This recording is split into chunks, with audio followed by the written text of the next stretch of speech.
நேயர்கள் அனைவருக்கும் அன்பார்ந்த வணக்கங்கள். நான் உங்கள் வாழ்க வளமுடன் ஜோதிடர் ஸ்ரீ குரு சுந்தர வடிவேல். இப்போ பார்த்தீங்கன்னாக்க அக்டோபர் மாத பலன்கள் கடகராசி அன்பர்களுக்கு எப்படி இருக்க போகுது, என்ன செய்யலாம், என்ன செய்யக்கூடாது, என்ன விதமான வழிபாடுகள் உண்டாக இருக்கும், நட்சத்திர பலன்கள்லாம் எப்படி இருக்குது. கடகராசி அப்படின்னு எடுத்துக்கிட்டனாலே பார்த்தீங்கன்னா காலச்சக்கரத்தின் 4வது ராசியாக இருக்கக்கூடிய கடகராசி. அது மட்டும் இல்லாமல் உங்களுடைய ராசிநாதன் செவ்வாய் பகவான், குரு பகவான் அங்கே உச்சமடையக்கூடிய ஒரு அற்புதமான ராசி. எல்லாரிடத்திலும் அன்பு, அமைதி அப்படிங்கிறத வலியுறுத்தக்கூடிய ஒரு அமைப்பு அப்படிங்கிறது உங்களுக்கு உண்டு. கலை இலக்கிய ஆர்வம் இருக்கும், கலை இலக்கிய ஆர்வம் இருக்கும். அதே நேரத்தில் சிந்தித்து செயல்படக்கூடிய ஆற்றல் அப்படிங்கிறது உண்டு. பொறுமை, நிதானம் அப்படிங்கிறது அளப்பரிய லெவலில் இருக்கும். மற்றவங்களுக்கு வழிகாட்டுறதும் உங்களோட வழிகாட்டுதல் அப்படிங்கிறது மிக தெளிவாக இருக்கக்கூடிய ஒரு அமைப்பு. அதாவது ஒரு வழிகாட்டியாகவும் நீங்கள் செயல்படுவீங்க. அப்படிப்பட்ட ஒரு உன்னதமான ராசி தான் உங்களுடைய ராசி. அதுலேயும் பார்த்தீங்கன்னா கடகராசி அப்படிங்கிறது தாய் உள்ளம் கொண்ட ராசி, அன்பு நிறைந்த ஒரு ராசி அப்படின்னா கடகராசி தான். அதனால தான் எல்லாம் கடகம் அப்படின்னு எடுத்துக்கிட்டோம்னாலே இதயத்தில் குடியிருக்கும் கடகராசி அன்பர்களே அப்படின்னு சொல்லக்கூடிய ஒரு அமைப்பெல்லாம் உருவாகுது. அந்தளவுக்கு அன்பு, அமைதி, இரக்க குணம், மற்றவர்களுக்கு வழிகாட்டுதல், நல்ல விஷயங்களை எடுத்து சொல்கிறது, பொறுமையாக இருக்கிறது, நிதானமாக இருக்கிறது அப்படின்னு இறை குணங்கள் அனைத்தும் நிறைந்த ராசிகள் அப்படின்னா நம்ம கடகராசி அன்பர்கள் தான். இந்த கடகராசியை பொறுத்தவரையில் இப்போ என்ன நடந்துக்கிட்டு இருக்குது அப்படிங்கிறத பார்த்துருவோம். இப்போ ராசிக்கு 12ஆம் இடத்துல இருந்து வந்த குரு பகவான் அதிசாரம் பெற்று இதே மாதத்தில் உங்களுக்கு அக்டோபர் 19ஆம் தேதி உங்கள் ராசியிலே வந்து அமர்றார். ராசியில் வந்து அமர்றது மட்டும் இல்லை, ராசியில் உச்சபலம் பெறார். அப்போ என்னென்னா 2 விஷயங்கள் நடக்குது. என்னென்ன விஷயம் நடக்குது அப்படின்னு பார்த்தோம்னா, குருச்சந்திர யோகம் அப்படிங்கிறது உங்கள் ராசியிலேயே ஏற்படுது. இது ஒரு விஷயம். 2வது, உங்கள் வேலை, தொழில், வருமானத்தில் இருந்த தடை தாமதத்தை பார்வை பலனால் உச்ச குரு தனது பார்வையால் சனியை பார்ப்பதால் ஏற்படுகின்ற வேலை, தொழில் சார்ந்த தடைகள் அனைத்தையும் நீக்கி நல்ல வருமானத்தை ஏற்படுத்தி கொடுக்குறார். இவ்வளவு நாளாக கடகராசி என்பர்கள் என்ன ஒன்றுங்கன்னா விரைய செலவுகள் நிறையா பண்ணீங்க. என்ன நிறைய விரையச்செலவு பண்ணீங்க. நிறைய பேர் இடம் வாங்கினீங்க, நிறைய பேர் வீடு கட்டினீங்க, நிறைய பேர் சுப விரையச்செலவு குடும்பத்திற்காக பண்ணீங்க. சில பேர் வண்டி வாகனங்களை வாங்க செலவு பண்ணீங்க.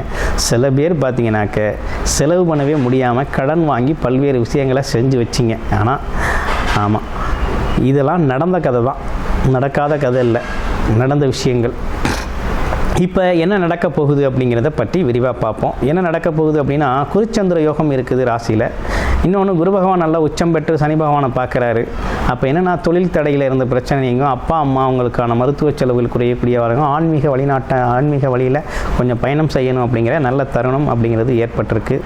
என்ன சின்ன சின்ன குழப்பங்கள் அப்பப்போ வந்து போகக்கூடிய ஒரு அமைப்பு இருக்குது. எல்லாமே பாசிட்டிவாக முடியும். உங்களுக்கு வேலையாக பாசிட்டிவாக இருக்கும், எடுக்கிற முயற்சியாக அவங்களுக்கு சாதகமாக முடியும். கிட்டத்தட்ட முழு சக்தியோடு உச்ச பலத்தோடு குரு பகவான் இருக்கிற இந்த காலகட்டத்தில் அனைத்து விஷயங்களும் உங்களுக்கு சாதகமாக முடியக்கூடிய காலகட்டமாக இருக்குது. அவரோட பார்வை அப்படின்னு எடுத்துக்கிட்டோம்னா, குரு பகவான் பார்த்திங்கன்னா அவர் பார்த்திங்கன்னா 5ஆம் இடத்தை பார்க்குறார். குரு பகவான் குழந்தைகள் ஸ்தானத்தை பார்க்குறாரு. ரொம்ப அற்புதமாக இருக்குது. 5, 9, 1, 5, 9ஆம் இடங்கள் பாக்கிய அமைப்புகளை பார்க்கையில் உங்களுக்கு என்ன கிடைக்கணும் அப்படிங்கிறத உங்களுடைய பிறப்பு ஜாதகத்தின் திசாபுத்தியில் கர்ம வினைப்படி என்ன நடக்கணும் அப்படிங்கிறது தீர்மானமாக இருக்கும். அந்த விஷயங்கள்லாம் இப்போ நடந்தே தீரும், நல்லதே நடக்கும். உங்களுக்கு கிடைக்கக்கூடிய லாபகரமான விஷயங்கள் அனைத்தும் நடக்கக்கூடிய ஒரு அருமையான காலகட்டமாக அந்த காலகட்டம் அப்படிங்கிறது அமைஞ்சிருக்கு.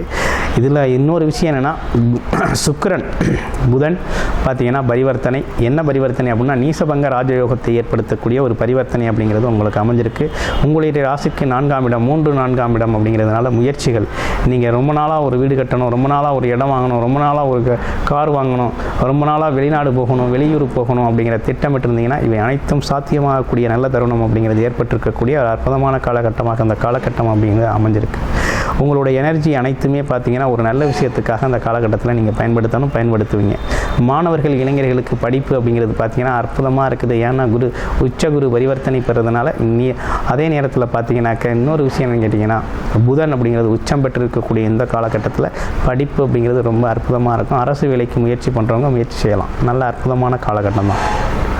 ஏதேனும் நோய் நொடிகள் இருக்குதா, இல்லை ஏதேனும் குறைபாடுகள் வருமா அப்படின்னா அப்படி ஒன்றும் பெரிய குறைகள் இல்லை.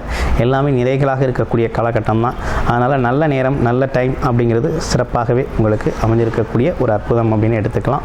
உங்களுடைய பிறப்பு ஜாதகத்தில் என்ன வித தசாபுத்தி நடக்குது, என்ன லக்கணம், நீங்கள் என்ன நட்சத்திரம் அப்படிங்கிறது முழுமையான டீட்டெயில் அப்படிங்கிறது தேவைப்படுது. அது மட்டும் இல்லாமல் பார்த்தீங்கன்னாக்க இந்த காலகட்டத்தில் என்ன தசாபுத்தி அமைப்பு நடக்குதுங்கிறத பார்த்துக்கிட்டு இந்த பலனை எடுக்கணும். எடுத்தால் தான் ரொம்ப கரெக்டாக நீங்கள் பயன்படுத்திக்க முடியும்.